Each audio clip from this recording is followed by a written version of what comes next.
All right, our next little project we're doing in restoration of this 2008 Ford Taurus X is the roof racks.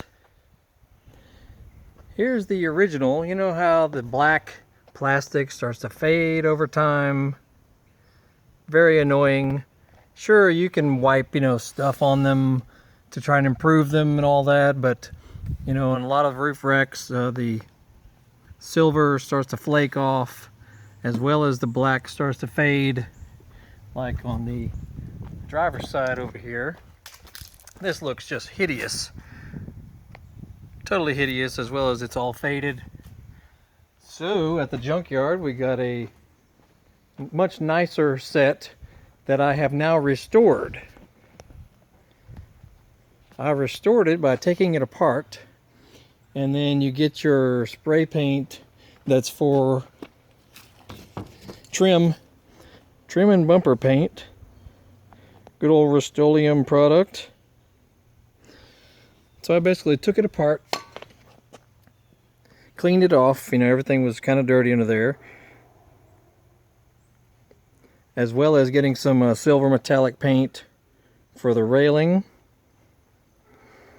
So we have basically restored this to look like new. And this came from the junkyard for next to nothing. So let's put it up next to the original one and see how it compares. Alright. The front section, this section here wasn't too bad.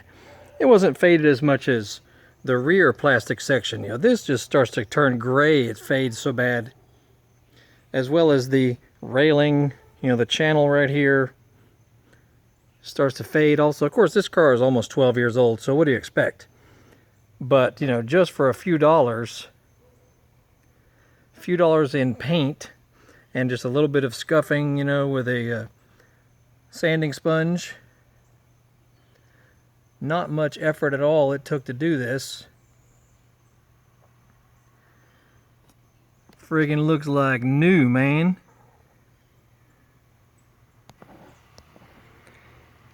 Here's the rear section. See a big difference, how much this is faded right here.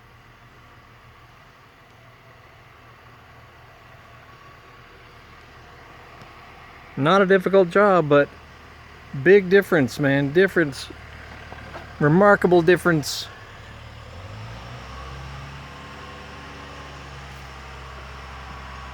So I'll probably take off the original one here and see if I can restore it as well, and maybe put it up for sale, see what happens. Who knows? Because it wasn't that difficult to do, Anyway, restoring the roof rack of this 2008, which is also the same as the 2009 Ford Taurus X. The Ford Freestyle is also very similar to this car, which was 05 to 07 model. Almost identical, the two cars are actually, except for just a few minor things here and there. Looking good. Check out our other videos. We got more projects relating to this car on there, and we'll be doing more and uploading them shortly. So subscribe, follow, like, blah, blah, blah. Y'all have a good weekend. We'll see y'all later.